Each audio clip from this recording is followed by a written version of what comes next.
Good afternoon and welcome to Studio 5. So how are you at handling change? If you are anything like me, there is definitely room for improvement in the change department, whether it is sudden change or the kind of change you've been anticipating for a while. Any life movement, so to speak, can leave you feeling uprooted and uncertain. It could be a new job or children leaving home, even something as simple as a family schedule shift. I am looking forward to getting our first guest advice on how to effectively deal with transition. Studio 5 contributor Connie Sokol is a wife, a mother, author, and popular public speaker. She says it all comes down to choosing to deal with change in a positive way. So I consider myself a pretty positive person. I am so not good at this. I am so not good at this. I struggle. Well, I think we all do. I mean, just daylight savings, for Pete's sake, it's driving me crazy. But we feel this shift, and then we start feeling kind of like we're out of our element, maybe even a free fall, kind of frustrated.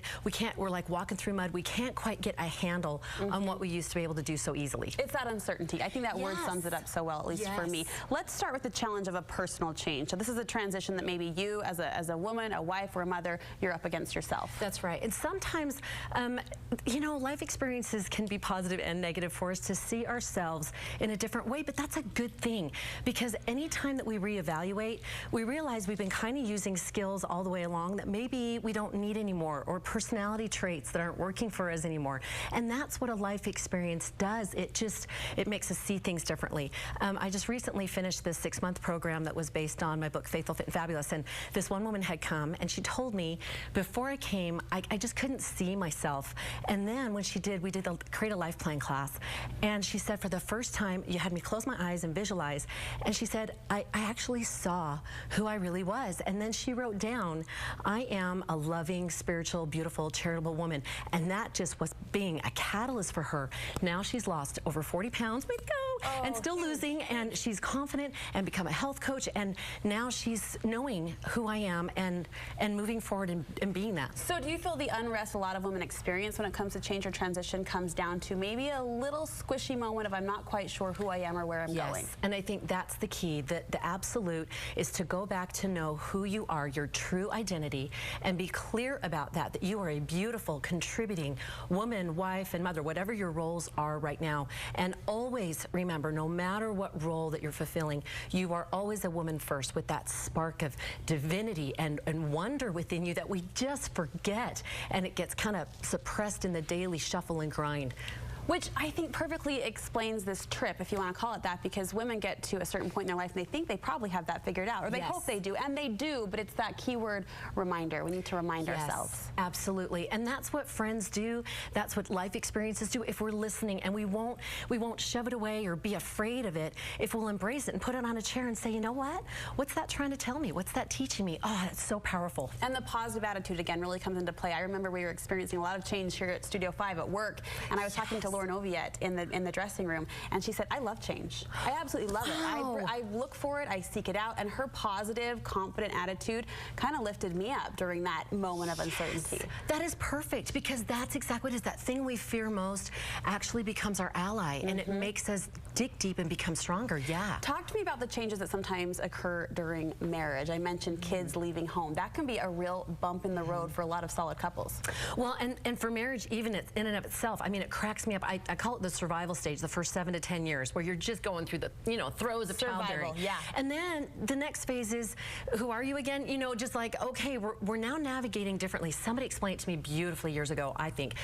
He said, when you're single, you're going down and navigating a river by paddling a canoe. But when you get married, now you're out on open water in a ship. And when you have children, now it's like a super fleet. And you know, each time you've got to change those skills, those coping skills, those life skills. If you don't, it's going to make it a rougher transition. And so that's what's key. You encourage couples, if they're going through this time of change or transition, no matter what it may be for them, to do a survey of sorts, a little 3-step questionnaire that will help get them back on track. Just super simple. Don't make it hard, especially husbands. They don't want this big, huge book. Just ask what's working, what's not working, what can we do differently? And make it an enjoyable thing. Go get a treat, go Cold Stone, whatever, and just have some fun and start with the good, because so often I feel like whatever we do with marriage, it's always like, what's not working, what's wrong, you know, what do we need to change? change. But start with what was working even before the transition.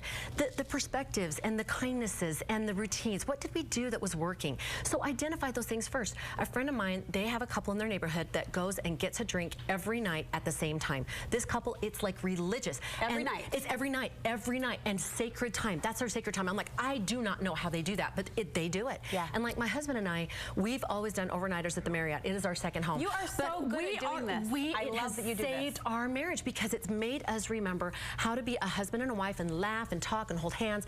And that's so crucial that you find your own things that work and identify them. I remember I was over at City Creek. It was just after Mark and I had gotten married, and a cute Studio 5 viewer came up, and we were getting to know her and her husband a little bit.